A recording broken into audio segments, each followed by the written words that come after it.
Olá pessoal, bem-vindos de volta a mais um episódio do Xcast. Como sempre, tentando trazer para vocês temas relevantes do mercado imobiliário, falar um pouquinho mais de como que é a jornada do consumidor, conversar com os corretores também a respeito da jornada do corretor, acompanhando o nosso consumidor, trazendo temas interessantes, relevantes, polêmicos às vezes. E hoje a gente tem um tema super bacana, estou aqui com um amigão de muito tempo de mercado, que virou amigo de vida e está aqui para nos ajudar a contar algo que hoje ainda é uma interrogação para muitos, inclusive para muitas incorporadoras. Poucas conhecem bem o tema com profundidade e hoje espero que a gente fale bastante e traga mais curiosidade para quem ainda não conhece e mais conhecimento para quem tá querendo aí aprofundar no tema. Tô aqui com meu amigo Angel. Angel, obrigado demais por vir. Obrigado pelo tempo, né? A gente tava conversando, cheio de coisa para fazer e ainda conseguiu tempinho para estar com a gente. Não, baita prazer, Caio. Você já falou, né? Pô, somos amigos, já trabalhamos junto, né? Ficamos amigos e, enfim, baita prazer estar aqui, né? Falar de um tema que eu tô super envolvido desde 2017, quando nós começamos isso na Tegra. Então, falando um pouquinho, né, hoje eu sou diretor de suprimentos e também de ESG na Tegra. Desde 2017 nós começamos uma jornada aí na Tegra com a vontade de ser uma empresa sustentável, né? Na época a gente nem falava tanto em ESG, né? E agora posso dizer que quase mais da metade do meu tempo é focado em ESG. Né? Criei até um programa de treinamentos aí fora da Tegra, né? Depois tem um Instagram também meu, @ESG_supply, para seguir, pelo LinkedIn também, coloco muita coisa sobre ESG. Então, enfim, virei um apaixonado pelo tema, sem largar supply também, né? Que dá bastante trabalho, né? Então vai ser muito bacana aí conversar com você. Que legal. Nessa horinha aqui. Que show, que show. Bom, esse é o nosso tema, ESG. Vamos falar de ESG, um tema que eu confesso que conheço muito pouco. O meu conhecimento de hoje é mais estar participando, já participar lá na empresa, a gente também está aplicando, mas a gente estava até comentando um pouquinho antes, né, de estar gravando. Eu converso bastante, até na minha época lá do Zap, eu estava muito inserido dentro das incorporadoras Brasil. E, cara, eu te acompanho desde sempre como amigo e vendo tudo que você está construindo, né? E você falou aqui 2017, eu nem estava com essa noção. Porque 2017 não era um ESG, não... Nem se falava. Exatamente. A questão em 2017, quando a Tegra passou por uma reestruturação grande, né? E um dos pontos que nós colocamos na época era o seguinte: olha, nós queremos que a Tegra seja uma empresa sustentável, né? Que é uma construtora, né? A Tegra é uma incorporadora que constrói. E a atividade de construção ela tem impacto em todos os pilares, né? Então, se você pensar nas questões ambientais, não é? A construção civil no planeta ela é responsável por quase metade de todo o resíduo que é gerado. Se você falar, por exemplo, em consumo de água e energia, também é super relevante. Energia é quase 40% de toda a energia é consumida ou em prédio em construção ou em prédio em utilização. Não é? E agora a questão das emissões, não é? Se a gente pensar na fase de construção e, de novo, também na fase de operação, quase aí 35% de todas as emissões de CO2 vêm do nosso setor. Então, na questão ambiental, sobram motivos para você embarcar nessa jornada. Indo para o pilar social, não é a mesma coisa. Construção civil ainda é mão de obra intensiva. E, historicamente, né, você sempre teve condições de segurança em canteiro, condições de alimentação. Sempre foi uma mão de obra que entrou muitas vezes sem especialização, então você acaba tendo aí oportunidades enormes na questão social. Então também motivo de sobra. E por último, quando você falar em governança, qualquer projeto de construção, ele sempre envolve muito dinheiro, você tem várias partes relacionadas, né? É funcionário, é cliente, é fornecedor, agente financiador, os órgãos públicos, né, para as diversas licenças. Então, você ter um sistema de governança aí bastante sólido e transparente é importante. Então, ou seja, motivo de sobra, não é? E nós resolvemos entrar nessa agenda. E uma primeira discussão, até para explicar por que eu caí nesse negócio, né? Uma primeira discussão foi a seguinte, foi assim, olha, não faz sentido nós falarmos que a Tegra é uma empresa sustentável se a nossa cadeia de fornecedores não for. Tá certo? Porque a nossa operação, assim como a grande maioria das construtoras, ela é toda terceirizada, né? Você tem poucas atividades internas, todos os fornecedores de materiais, serviços são terceiros. E aí, né, nessa discussão eu estava na mesa, eu era então o diretor de suprimentos, e aí, bom, Então você que é o dono aí da área de suprimentos vai ser o dono vai também abraçar esse da negócio. nossa agenda da sustentabilidade, né? E foi assim que eu caí nessa agenda. Né? E aí, mas me fala, ia emendar uma pergunta aqui dessa sua experiência, né? Vou até falar um pouquinho mais do Angel. E aí, como você parou nisso? Não era algo que era seu dia a dia, né? Cara, e aí? E para começar essa brincadeira? Cara, assim, realmente foi aprender. Então, a primeira coisa que a gente foi fazer foi olhar para as empresas dentro do setor que já tinham essa agenda. Não é? Então, a gente sabia na época, pô, a MRV sempre foi o nosso benchmark, né? Então aprendemos bastante com a MRV. A Iven tinha feito coisa também no passado, né? E fomos aprender, olhar os relatórios, né? Aprender como é que é isso. E quando nós começamos a entender um pouquinho o que era esse tema, né?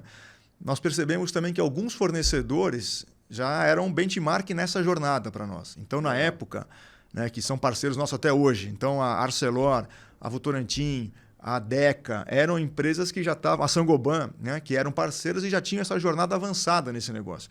Então, nós fizemos muito benchmark. Né?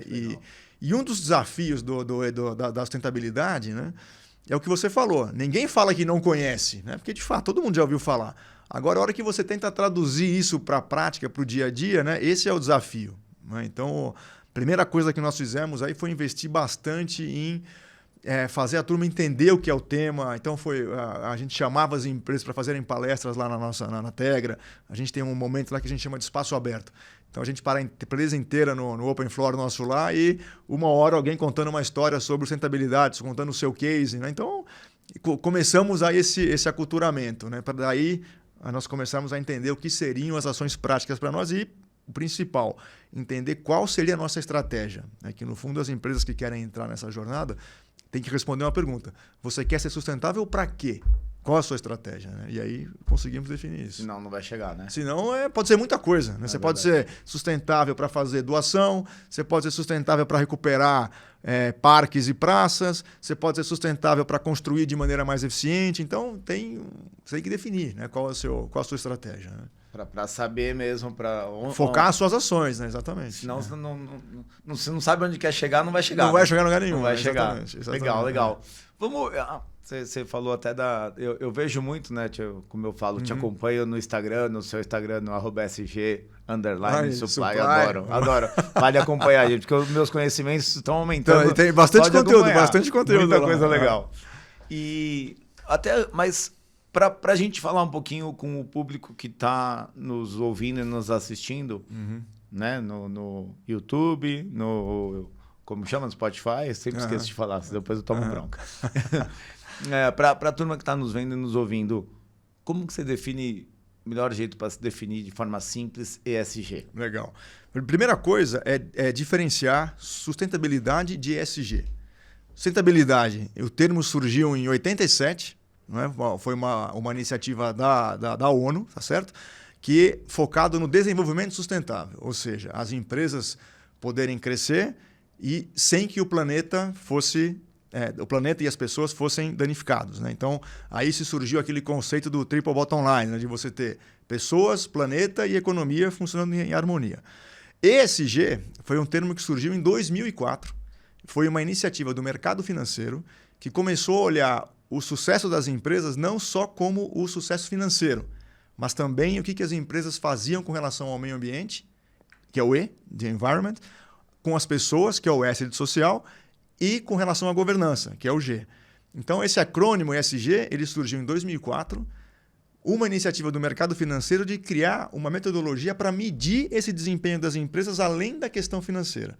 Então, uma forma clara de diferenciar as duas coisas, né, é o seguinte: ESG é para dentro da empresa, sustentabilidade é para fora da empresa, né? É a empresa versus o ambiente. Então, perfeito. Essa é a primeira coisa. Não é? E, a partir daí, não é, você começa a criar os seus indicadores ambientais, sociais e de governança, né, de acordo com os impactos que a sua empresa gera, e aí você vai trabalhando para reduzir aquilo que é ruim e potencializar aquilo que é bom. Né? Então, esse é o primeiro passo, né, de uma jornada aí ESG. Legal. Cara, e aí você começou a falar, para você ver, né? Eu, de certa forma, não cuido de engenharia, né? Não cuido de ESG, mas estou no mercado imobiliário há 18 anos. E aí você começou a falar alguns números aqui que eu não tinha noção desse impacto, né? De 35% do mercado imobiliário. Cara, eu não tenho noção desse número e eu estou inserido no mercado, né? Então eu imagino quem está fora. E aí a gente olhando para dentro do mercado, olhando o desafio que tem, né? Pô, você está implantando... Está implantando? Não, né? Já implantou, porque desde 2017 eu tenho certeza que tem muitas empresas que nem começaram ainda esse trabalho, né? Qual que é o maior desafio para o mercado imobiliário, para as incorporadoras de colocar isso em prática? Não, esse negócio o impacto do nosso setor realmente é impressionante. Você sabe qual é o segundo material mais consumido no planeta depois da água? Não. O concreto. O concreto é o segundo material mais consumido no planeta. E o concreto, a base dele é cimento, né? E o cimento, ele na sua produção, ele libera muito CO2. Então, o cimento sozinho, ele representa 7% de todas as emissões nossas. Não porque o cimento seja um vilão, mas porque ele é muito usado, tá certo? Então, assim, o nosso setor, a hora que a gente fala nas questões de emissões, ou se a gente for falar nos 17 ODS, né, os Objetivos do Desenvolvimento Sustentável, o nosso setor tem muita coisa, é muito relevante. Então, o tema ESG para a incorporação ou para a construção, cara, ele é vital. Né? Ele, assim, não é que é importante. Não é que é importante, ele tem que fazer parte disso aí. Né? Então, enfim, as empresas hoje, como você falou, né, muitas estão começando, outras estão um pouco mais avançadas e tem desafios enormes. Né? Você pega o Brasil, por exemplo. A realidade nossa aqui em São Paulo é uma. No Rio de Janeiro, que é 500 quilômetros daqui, é outra. Belém do Pará, né, que nós fomos bastante para Belém do Pará, não é outra. Né? Então, e ainda tem um outro desafio. Né? O mercado de construção do Brasil, 40% é incorporação e infraestrutura, os outros 50% é o formiguinha.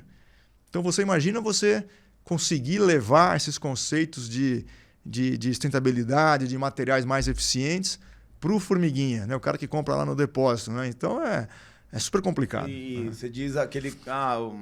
o Caio que resolveu investir num terreno e construir uma casa para vender. Exato. Ainda que o Caio foi um cara que trabalhou no mercado de incorporação. Imagina um cara que é o morador lá, que precisa fazer mais um andar porque nasceu mais um filho ou porque a sogra veio morar junto. Então, é outra conversa, entendeu? Então, aí o desafio, né, ele passa... Eu vejo assim alguns eixos principais. Né? Então, assim, os incorporadores têm um papel super importante, porque eles, de certa forma, vão exigir dos seus fornecedores, né, que sejam mais sustentáveis e tem força para isso. Depois eu explico o que é você fazer um fornecedor ser mais sustentável. Aí os grandes fornecedores, né, por exemplo, né, a construção civil tem uma vantagem, ela tem alguns oligopólios. Né? Então a indústria do aço, a indústria do cimento, né, não são tantos fornecedores. Né? Então, se essas empresas também elas estão numa jornada da descarbonização, né, de ter materiais mais eficientes, então elas por si só vão colocar materiais mais eficientes no mercado e com isso quem consumir vai consumir material mais eficiente. Os materiais menos eficientes vão acabar saindo, né, de linha. Então esses são... E os agentes financeiros. Né? Tanto os agentes financeiros como o poder público já estão dando incentivos, né, através de, por exemplo, os principais bancos estão dando financiamento mais barato, tanto para quem constrói projetos certificados, né, com certificações verdes, tanto para quem financia um imóvel que é certificado. O poder público tem dado aí demonstrações também de incentivo, como, por exemplo, IPTU verde. Várias cidades aí já têm IPTU verde, que significa o quê? Você ter desconto no IPTU se o teu empreendimento tem aspectos sustentáveis, como, por exemplo, geração de energia por placa fotovoltaica, sistemas de captação de reuso de água, né? Sistemas para separação de resíduo. Né? Então, abraçando tudo, a cadeia inteira. Abraçando, né? A cadeia inteira. Até o consumidor. Até o consumidor. Né? Que legal. Quer dizer, é um caminho... É um caminho sem volta. Sem volta. A gente costuma fazer um paralelo. É o seguinte. Nos anos 90, a gente teve um movimento da ISO 9000. Você vai lembrar. Você também é dessa época, tá certo? Você é jovem há mais tempo também, né? Aí, quem tinha... As empresas que tiraram os 9000 naquele momento eram um diferencial. Né? Que é o que está acontecendo hoje com as empresas que são mais avançadas na pauta ESG. Hoje, quem não tem ISO 9000, que é o nosso PBQPH, né? Não financia. Não tem financiamento. É verdade, nem consegue. Né? Então, a gente acredita, né, como já acontece na Europa, né, que você vai ter problemas para captar dinheiro se a tua empresa, se o teu projeto não tiver ou aspectos sustentáveis ou uma certificação sustentável. Né? Então a gente acredita, eu principalmente que estou bastante envolvido nisso, olhando o que está acontecendo no mundo, em outros setores, né, isso vai acontecer. Entendeu? Não Você tem dá mais como tarde. fugir. Não tem como fugir.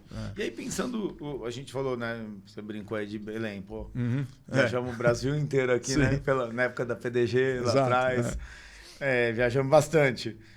Olhando para o Brasil hoje, você que está envolvido de uma maneira geral, até com conhecimento, conversando bastante com a turma de outras incorporadoras que acabam te buscando, né? Não tem como, te procura, porque o conhecimento que você adquiriu e está repassando, né?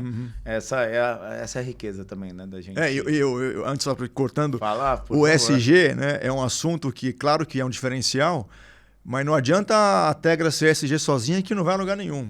Eu preciso que os outros fornecedores sejam, eu preciso que as outras incorporadoras peçam para que os fornecedores sejam, né? E aí assim a gente consegue fazer fortalecer a cadeia toda. Legal, né? Legal. E virar uma obrigação, que é o que você falou, né?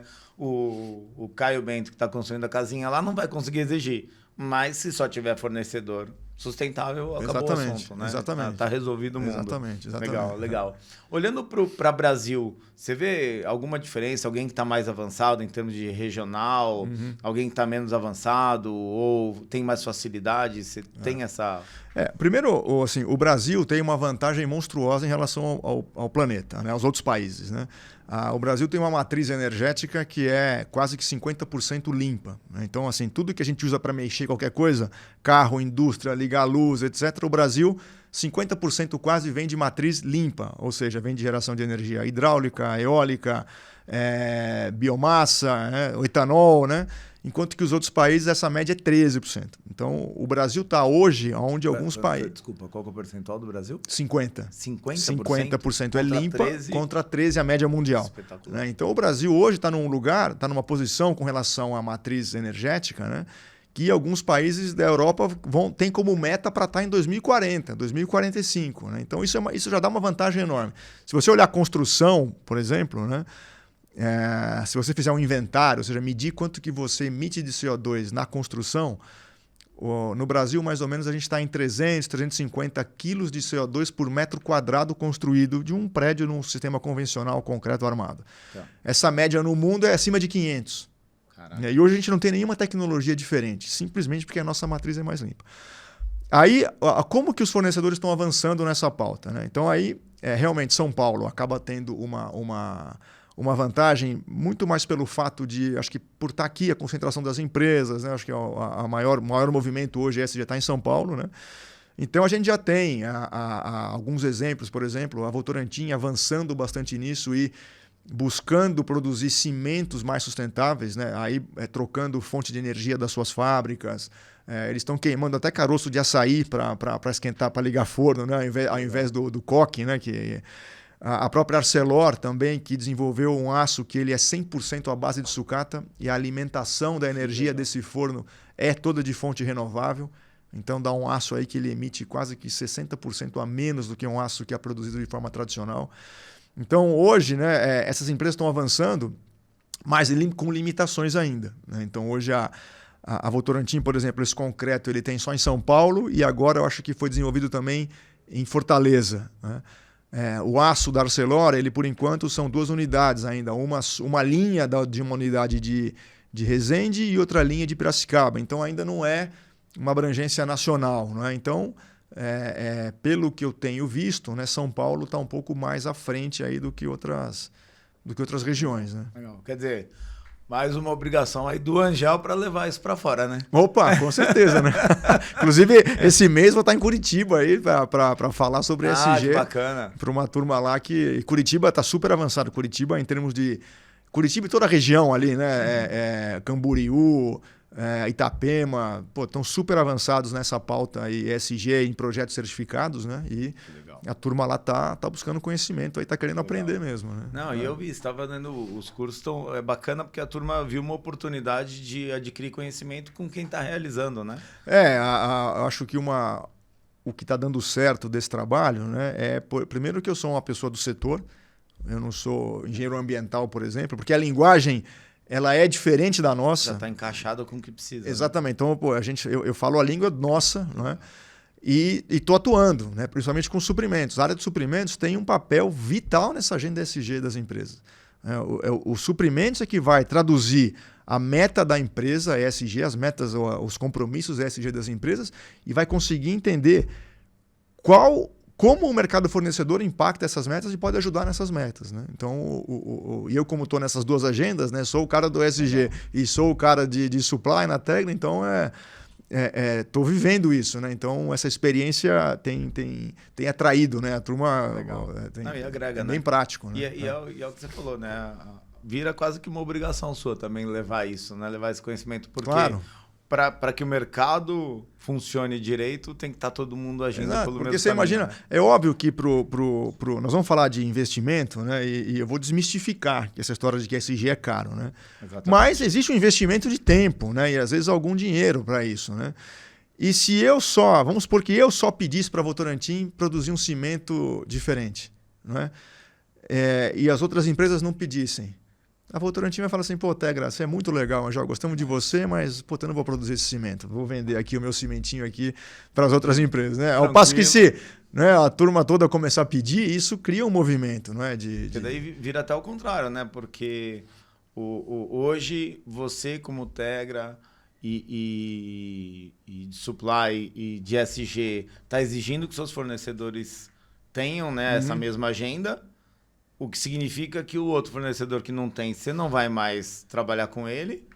E aí a gente vai para o segundo degrau aqui, né? O consumidor vai olhar para a Tegra e vai falar, opa, a Tegra faz, vou comprar dela. A empresa X aqui, X não, porque daí eu vou falar para você errou, né? Y. A empresa Y aqui não faz, não vou comprar dela. E aí vai virando obrigação e, né? A agenda é perfeita, né? É isso. E vou explicar por que essa questão dos suprimentos hoje está super importante. As empresas entenderam a agenda ESG, as empresas fizeram as suas metas, né, e seus compromissos. Né, você está vendo, nós estamos vendo aí os compromissos de 2030, 40, 50 com relação à descarbonização. E agora, nessa década, as empresas têm que entregar resultado. E as empresas perceberam que sem os fornecedores elas não vão atingir os resultados. Sozinha não vai fazer. Nós temos uma meta de descarbonização, tá certo? Se a Votorantim não descarbonizar, se a Arcelor não descarbonizar, a Gerdau, etc., a gente não descarboniza. Não tem como entregar. Então, hoje, as empresas estão olhando para o mercado fornecedor, entendendo como esses fornecedores impactam nas suas metas e começando a criar critérios socioambientais que vão fazer parte também da análise de uma contratação. Você hoje, para comprar... Nós, quando vamos comprar cimento ou aço lá na Tegra, a gente olha prazo, qualidade, as questões técnicas e o fator de emissão, que é quanto que a Gerdau ou a Arcelor emite na fabricação de cada quilo de aço.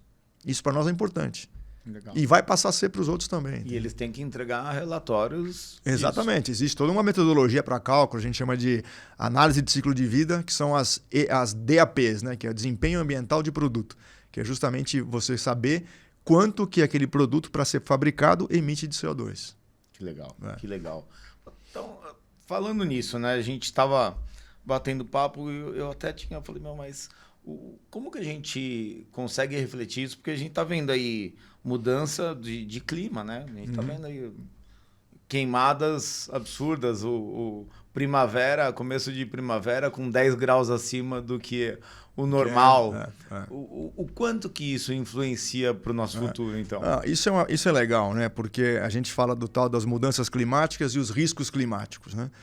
E a gente sempre acha assim, bom, eu estou aqui em São Paulo, eu sou uma construtora em São Paulo, estou longe do mar, pode subir o nível do mar, não tem problema nenhum. Né? E fala, não tem problema com risco climático. Né? Então, isso é um engano. Né? E vou dar alguns exemplos práticos do que está acontecendo hoje. Né? Então, vamos falar primeiro da questão de chuvas. Né? O regime de chuva mudou. Né? Isso é nítido e claro. Né? Então, a gente tem terrenos em Moema, tem terrenos no Campo Belo, não é? Onde a gente tem encontrado ruas que não alagavam e estão alagando. Não é? Então, nós já estamos analisando o terreno. Quando vamos comprar um terreno numa região dessa, que eu tenho que subir a cota do terreno. Fala assim, legal, sobe 1 metro, não tem aumento de custo, sobe 1 metro o terreno. Beleza. Quando a gente fala em Moema, a gente tem limite de construção de altura por conta do aeroporto, né? O Comar e tal. Se eu subo 1 metro na rua, eu perco o andar. E aí? Faz o quê? que eu faço? Não é? A conta não fecha mais. Eu desisto do terreno ou eu entrego uma obra que pode alagar o térreo? Né? Então são questões que a gente não discutia antes e discute hoje. Né? Ainda com chuva, dimensionamento de redes de água pluvial, reservatórios de captação de água de chuva, mudou. Dimensionamento mudou. Isso está maior, custa mais, aumenta espaço no terreno. Você sabe a dificuldade que é você conseguir encaixar tudo no terreno, área permeável, não sei. Cara, outro pepino. Né? Com portas. Né? Usualmente, quando você vai construir, o que você faz? Você faz uma das coisas que você faz é um laudo cautelar de vizinhança. Né? Você vai mexer no terreno, você quer ver como é que estão os vizinhos, né? Para saber se a sua construção teve interferência ou não. Nós estamos fazendo, além disso, olhando todas as redes de captação de água pública, para saber como é que está essa rede. Se estão com sedimento, se estão sem, se estão com, informando as subprefeituras. Então, mais um investimento que a gente gasta totalmente atrelado à mudança climática. Né? Indo para a questão de emissão de CO2, não sei se você sabe, mas está em tramitação a regulação do mercado de carbono no Brasil. Vai ser apresentado a regulamentação na COP 30, ano que vem, lá em Belém. Belém, estou falando de Belém. Regulou, né, essa regulação, ela vai estabelecer limites que no futuro próximo vai começar a cobrar das empresas que estão emitindo a mais ou exigir que essas empresas compensem as suas emissões. Se você olha para o cimento, né, se o cimento hoje tivesse que compensar as suas emissões, o preço do saco de cimento subiria entre 30% a 40%. No preço que o crédito está hoje. Essa é a diferença. Hoje, né, a tendência do crédito é aumentar o preço e, obviamente, as empresas também vão diminuir suas emissões ao longo do tempo. Então, mas enfim, mas tem uma conta. Se fizer uma simulação hoje aumentando 30% a 40% o preço do saco de cimento, impacto de 6% do custo da obra. 5%, 6% do custo da obra. Você imagina se aumentar custo hoje com a dificuldade que a gente tem, né, de viabilidade. Então, assim, o risco climático ele está aí na porta, entendeu? Está aqui. Então, e está interferindo hoje a nossa forma de projetar, de analisar, né, o entorno, né, de pensar na construção. Não. Você não imaginava, né? Você não imaginava. Mas eu vou te falar, eu tenho... E aí, é por isso que eu falo, né? Que eu estava até comentando no começo. Tem gente que... Todo mundo... Eu até falei, né? Tem muita gente que não sabe, mas todo mundo já ouviu falar do ESG, talvez não tenha profundidade. Mas eu até corrijo minha frase. Eu acho que a maioria não tem profundidade, né? Porque por mais que a gente viva isso, é só quem está no dia a dia mesmo que vai saber... E é legal, né, você trazer isso pra gente, porque dá visão para quem está nos assistindo, quem está nos acompanhando, do tamanho da importância. Sim. Que o consumidor lá na ponta, na hora que for comprar um apartamento, tem que estar exigindo da empresa que ele está comprando. E por que é bom para o cara comprar um apartamento sustentável? Eu vou te explicar. Vou dar um exemplo que aconteceu conosco. Ao longo dessa jornada nossa, né, lembra que eu falei no comecinho da conversa que a gente tem dois tipos de impacto. O impacto na construção e o impacto no uso. Tá certo? E se você pensar em impactos, tanto em emissões, consumo de energia, geração de resíduo, é em linhas gerais, 1/3 na fase de construção, 2/3 na utilização. Então, você entregar um produto eficiente, né, em consumo de água e de energia é super importante, né, para que ele, ao longo dessa vida dele, ele seja eficiente. Né? Então, o que nós fizemos? Né? Ao longo dessa jornada nossa, nós tínhamos criado uma série de premissas para projeto, não é, e para práticas de canteiro de obra que garantisse uma construção sustentável e a entrega de um projeto eficiente. E chegou um momento que nós fomos buscar uma certificação que validasse isso tudo. Não é? E aí, para o residencial, que é o nosso produto, nós entendemos que a certificação Aqua, né, que é alta qualidade ambiental, seria mais adequada para ter uma chancela de tudo que a gente fazia. E aí fomos atrás, investimos, fizemos junto com a consultoria da Inovatec, o Luiz Henrique, também grande amigo nosso aí, certificamos os projetos e certificamos a empresa. Então, desde 2021, a Tegra se tornou uma empreendedora Aqua. Né? E no mesmo momento, né, olha como esse movimento ele é geral, no mesmo momento que nós certificamos os nossos projetos como Aqua, né, o Itaú, foi o primeiro banco, né, veio atrás da gente dizendo, olha, a gente enxerga essa certificação como um projeto verde e nós temos uma linha de financiamento com um diferencial mais barata para esse projeto. Então, assim...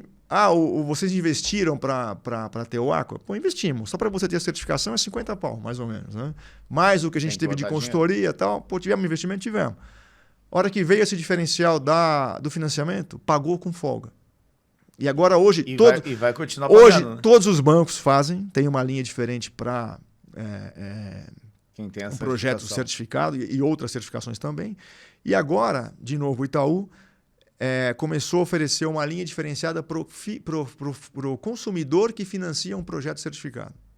Olha que bacana. Olha o incentivo. E por que o Itaú faz isso? Né? Porque ele acha legal verde? Não. Cara, uma empresa que tem uma agenda ESG, ela está reduzindo... Né? Quando você analisa o seu impacto no entorno, você reduz seu risco de reputação. Quando você trabalha a questão social, que é cuidar da segurança, você reduz seu risco com relação a pessoas. Né? Quando você constrói de maneira mais eficiente, etc. e tal, você aumenta, a tendência é que você aumente a sua rentabilidade. Então, no fundo, o mercado financeiro gosta da questão ESG porque são empresas que têm menor risco. Perfeito. Então, o racional do mercado é isso, entendeu? A conta volta. Né? Então, por isso que ele pode dar uma linha mais barata. Né? Então, essa é a lógica do negócio. Eu queria emendar aqui, que você já tinha comentado que ia falar, mas eu queria emendar nesse ponto, que você falou que ainda é um paradigma para as empresas, creio que de uma maneira geral, empresas de todo o mercado, quem está nos ouvindo aqui, trabalha em alguma empresa que não necessariamente é do mercado imobiliário também, né? Mas com certeza para o mercado imobiliário, porque eu ouvi isso recente em uma outra empresa. Ainda é um paradigma achar que é um baita investimento, um baita custo, que não é custo, né? Isso é investimento, na minha visão, mas e aí? Essa é uma pergunta que... Você acabou de falar de troca de dinheiro, exatamente. Né? Tá saindo, mas tá entrando mais. Essa pergunta, ela sempre vem, né? E ela vem como uma desculpa também, né? Primeiro fala, não, ESG é para empresa grande, que é outra bobagem, né? E que ESG é caro. Né? Eu vou dizer para vocês, o investimento que a gente teve na agenda ESG foi muito mais de tempo do que de dinheiro. Legal. Né? O que a gente gasta com consultoria para a agenda ESG é irrelevante. A nossa estrutura ESG, como é que funciona?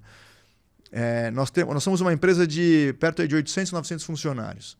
A gente tem 2 pessoas que são especificamente trabalham 100% para a agenda ESG, né? Que é a Vitória, que é a gerente, e o Luiz Fernando, que é um analista. Né? O resto, inclusive eu, né? Acumula a função. Então, a gente faz tudo que a gente faz na Tegra com relação ao ESG, ela funciona em grupos de trabalho. Então, a gente fez a certificação Aqua, era um grupo de trabalho que tinha engenharia, pessoal de produto, pessoal de projeto. A gente faz as ações lá com relação a vizinhos, por exemplo, tem a área de relacionamento com o cliente, com governança, com RH.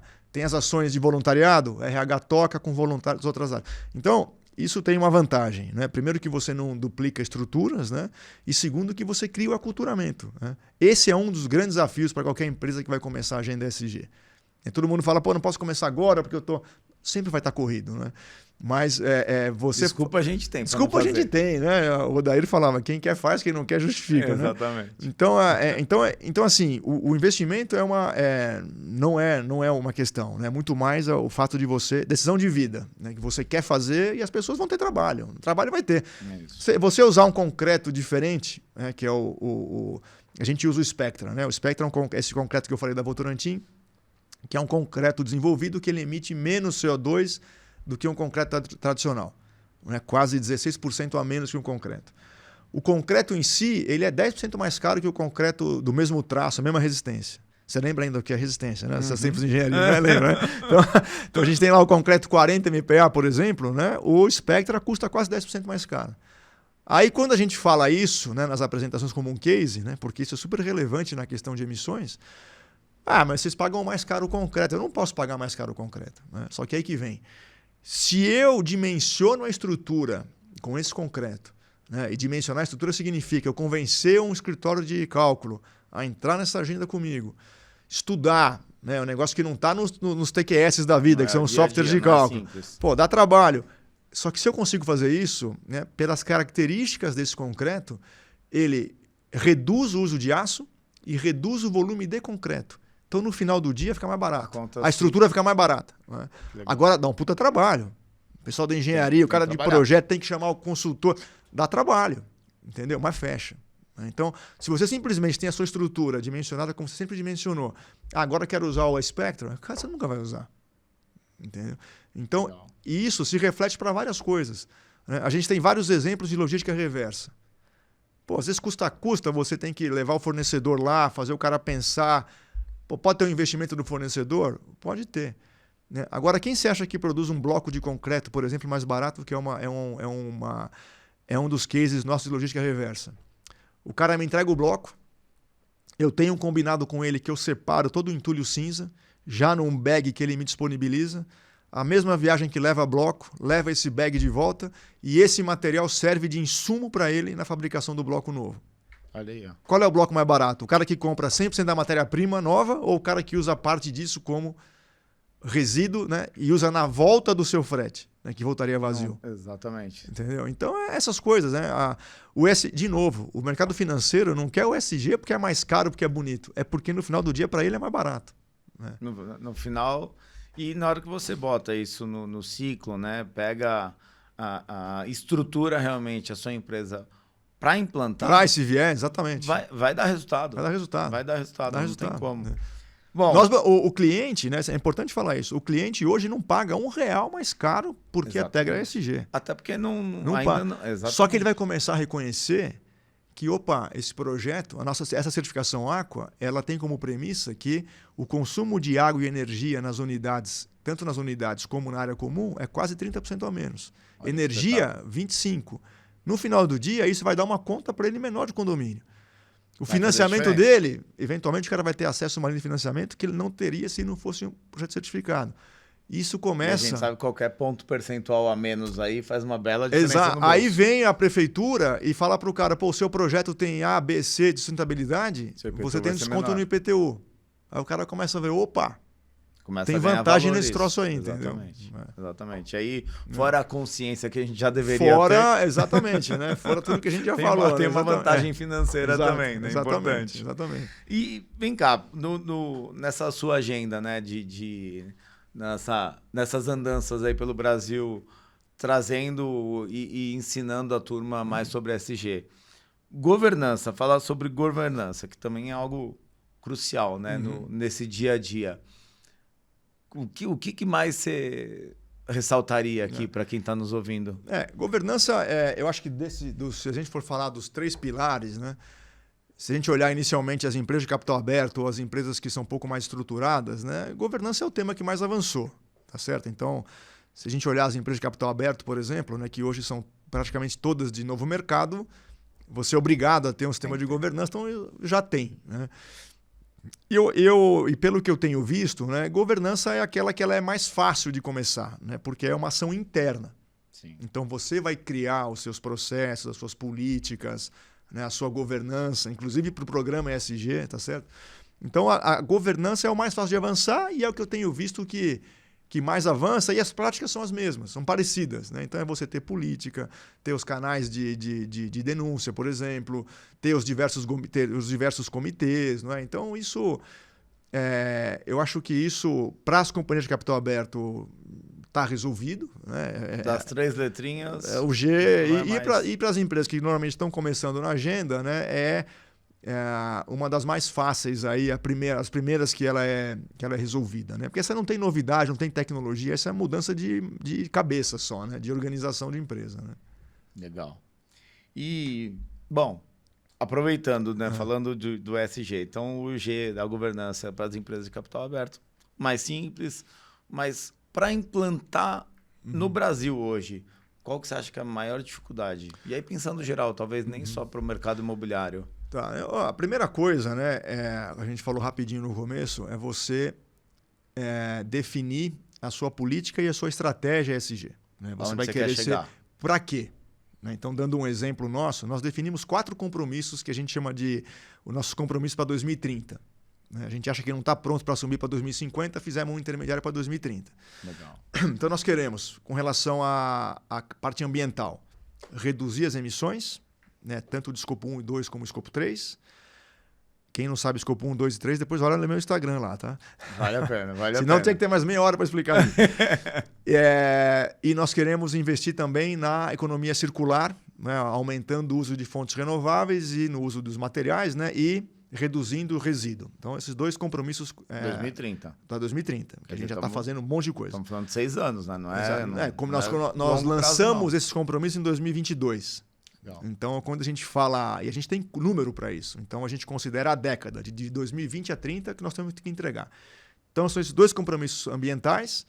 A gente tem um compromisso social, né, que o mote é criar impacto positivo para as pessoas. E aí, esse impacto positivo é desdobrado em diversas coisas, né, tanto para público interno, como para cliente, como para fornecedor, como para comunidade. Tem várias ações também. Né?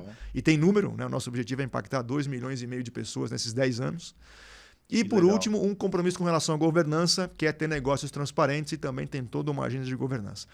Então, a partir do momento que você conseguir estabelecer quais são os seus objetivos, né, a sua estratégia, você começa a desenhar todas as suas ações, tá certo?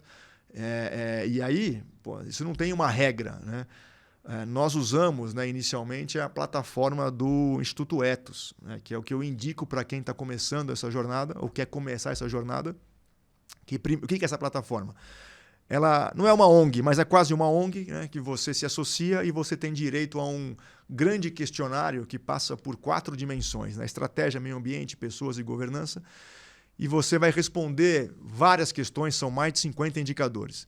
E você vai dando notas para essas perguntas, né? As respostas, né? Sendo 0 aquilo que você não faz e 5 aquilo que você seria um protagonista do setor. E isso vai te dar uma nota de um primeiro diagnóstico. E aí, a hora que você começa a olhar esses 50 indicadores, né, primeiro que você vai entender que não são 50 que fazem sentido para você, mas para aqueles que fazem sentido, você vai começar a pensar, olha, esse aqui que eu fui nota 1,5, eu quero ser 4, esse eu quero ser 3. E aí você começa a criar os seus diversos planos de ação. Não é? E aí a nossa sugestão é que esse plano de ação não seja de uma área, né, mas sim no formato de grupos de trabalho, que vai ajudar bastante no aculturamento. Legal. E aí a agenda começa. Que show. Nós estamos com 8 anos aí na agenda e aprendendo, né? Cada ano com coisa nova. Né? 8 anos. Cara, e você vê, né? Tem gente que ainda não começou a implantar. Assim, eu não tenho dúvida que se não é no amor, vai ser na dor, né? Porque as coisas estão se regulando, né? Por exemplo, as empresas de capital aberto reportam hoje suas demonstrações financeiras no modelo do IFRS, né? O IFRS criou 2 módulos adicionais de reporte, que se chama S1 e S2, que é o S1 com relação à sustentabilidade e o S2 com relação a mudanças climáticas. O que significa isso? As empresas, a partir de 2026 de capital aberto, vão ter que incluir nos seus relatórios financeiros tudo aquilo que ele pode ser impactado pelo meio ambiente, no S1, e pelo S2, os riscos climáticos. Ou seja, tudo que aqui a empresa... Por exemplo, eu falei da história do exemplo do cimento aqui. Eventualmente, eu vou ter que colocar na minha demonstração financeira de 2026 que, olha, eu posso ter um impacto de X milhões de reais por conta do aumento do custo do cimento se for taxado pela emissão do CO2. Isso vai ser obrigatório para as empresas de capital aberto. Então, como é que você fala em risco climático numa empresa que não tem uma agenda ESG? Não tem como. Tem como, entendeu? Então, o mercado de carbono em 2025 vai ser regulado no Brasil. As empresas vão ter que fazer inventário, obrigatoriamente, pelo menos para saber se elas estão no limite inferior lá do escopo 1 e 2. Né? E fazer inventário é conhecer as suas emissões de CO2. Também é uma questão da pauta ESG. Isso vai ser obrigatório. Agora, né? 2025, 2026. Né? Legal. Bom, voltando aqui para a Tegra, você está 8 anos implantando. E aí você falou, né? Eu ia perguntar para você a fórmula de sucesso, até para ajudar quem está nos assistindo primeiro, né, adquirir, obviamente, conhecimento da pauta, que é importantíssimo, não dá para implantar sem saber o que está fazendo, né? Ter a meta, você falou das metas, né, da meta de curto prazo aí, ou médio, longo, dentro da década. E dentro da Tegra, qual foi a sua principal dificuldade no começo? E hoje, você considera que está 100% aí do time envolvido? Não, olha, assim, a primeira coisa que a gente fez... Segredo, desculpa, para eu terminar, o segredo do sucesso. A bala de prata. Então, esse assunto não tem bala de prata. Primeiro, não tem bala de prata. Então, a primeira coisa, o grande desafio que muitas empresas menosprezam, né, é a questão do aculturamento. Né? Você fazer as pessoas entenderem das diversas áreas aonde que o trabalho dela impacta no dia a dia. Então, vou dar um exemplo nosso. Nós estamos há 8 anos nessa jornada. Nós temos todos os projetos nossos têm certificação Aqua, e às vezes a gente vai num stand de venda de lançamento de um projeto que é certificado, eu não tenho informação no stand que o projeto é Aqua. Temos um problema. Então, assim, porque, cara, as pessoas mudam, né? Então esse é um assunto que tem que estar sempre na pauta, né? Muitas vezes aí você vai vender isso. Né? A tua área de vendas precisa saber disso.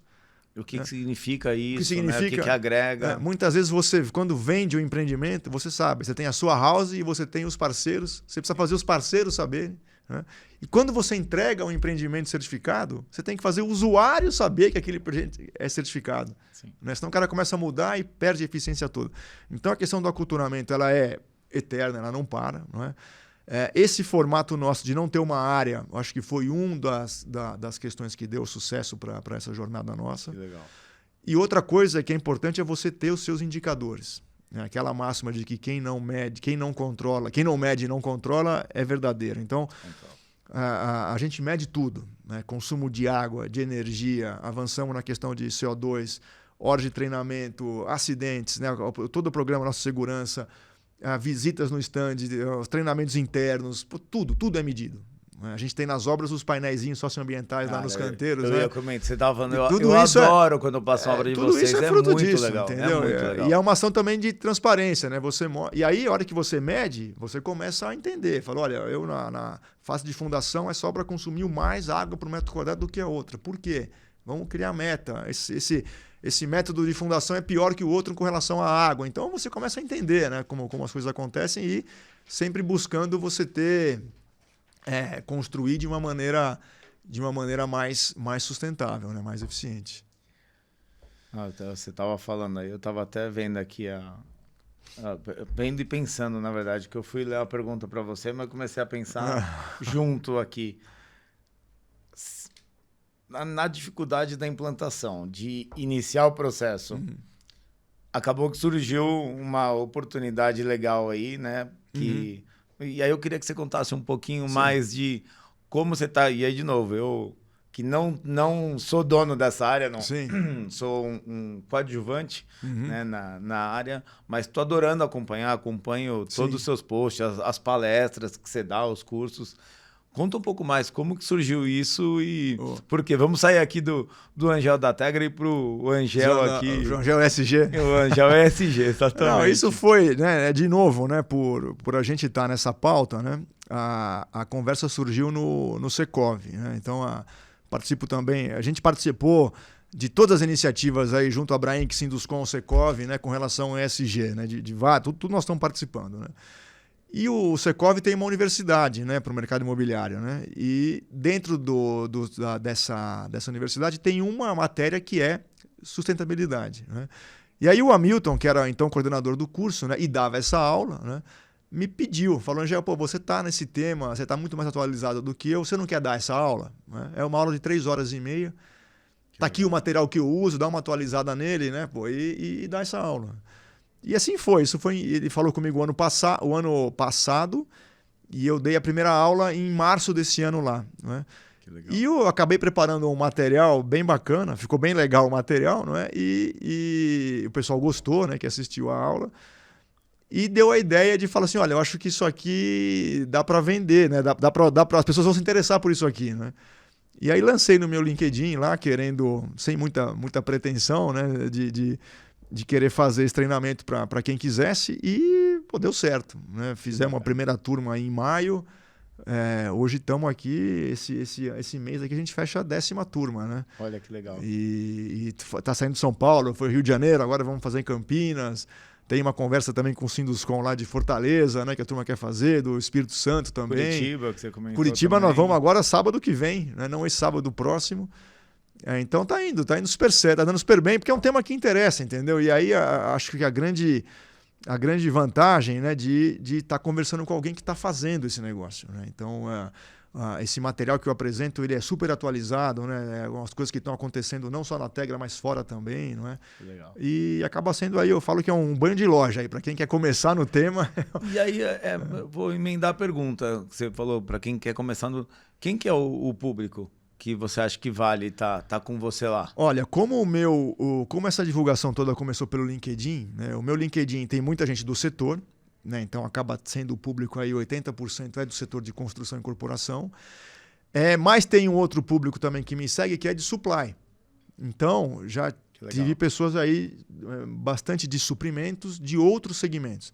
Então já teve automotivo, já teve da indústria, teve de comércio exterior, porque é um assunto que interessa na pauta, já teve de banco, o cara quer entender. Então, assim, ele, obviamente que os exemplos são mais do setor de construção, mas as pessoas me perguntam, pô, eu não sou do setor de construção, dá para eu ir, faz sentido eu ir? Eu falei, cara, pode vir que você vai gostar. E realmente a resposta tem sido boa, o pessoal gosta e dá para entender, porque a teoria ela é a mesma. E aí as aplicações que vão ser diferentes conforme o setor. E pelo número que você falou, né, o impacto do mercado imobiliário, do setor da construção no enorme, ESG, os números são enormes. Com certeza você adapta só o tipo do produto, né? Mas exatamente, o conceito, o cara não vai fugir de ter que montar a sua estratégia, de ter que entender quais são os seus impactos, né? Que a gente acabou não falando aqui, mas a primeira coisa que a gente faz no programa também é essa matriz de materialidade, que é justamente a empresa entender os seus impactos socioambientais. Né?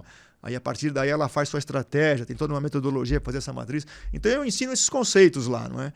E a matriz de materialidade, ela vale para mim, vale para a Petrobras, vale para a Vale, vale para a Volkswagen, vale para quem quiser, entendeu? E todo mundo tem, não é? Enfim, então acaba que é bem abrangente, a gente normalmente faz aos sábados, acaba sendo uma manhã produtiva, super produtiva, gostosa. intensa. Legal. Imagino vocês, deve estar morto. Tô me divertindo, cara, tô me divertindo. É gostoso, né? É gostoso demais.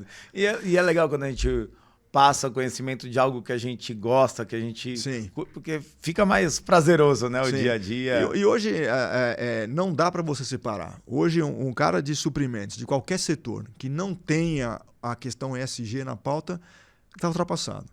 Tá fora, porque, coisa grande. Cara, o mercado tá fazendo, tá se preparando para isso.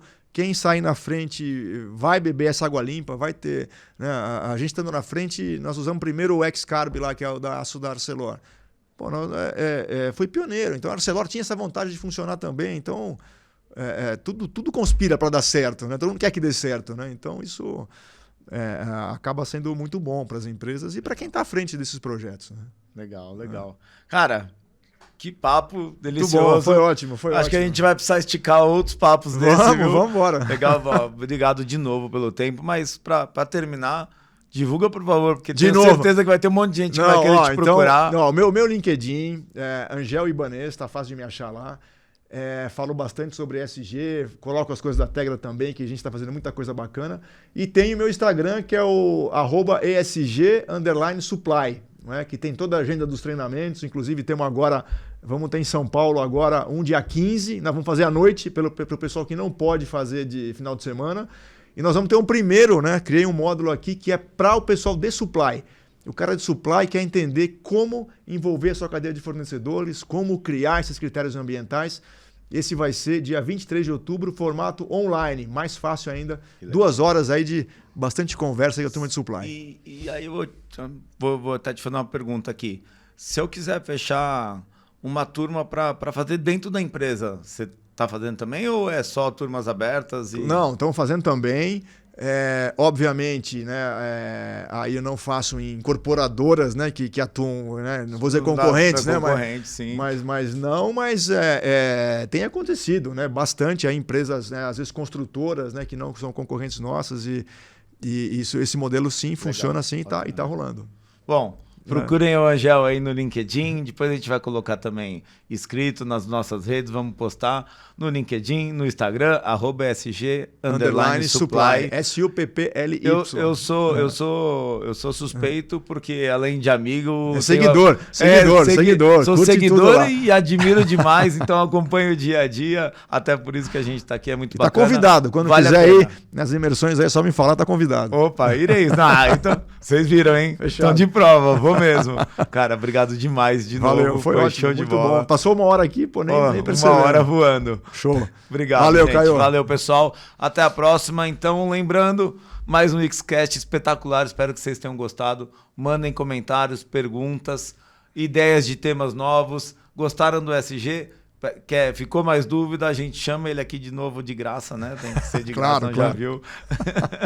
Mas obrigado de novo. Nos acompanhem tanto no YouTube quanto no Spotify. Spotify. Eu tô com o Spotify aqui sumindo da cabeça. E também nos acompanhe no @xincorporadora no Instagram. E é isso aí. Espero você para a próxima. Tchau, tchau.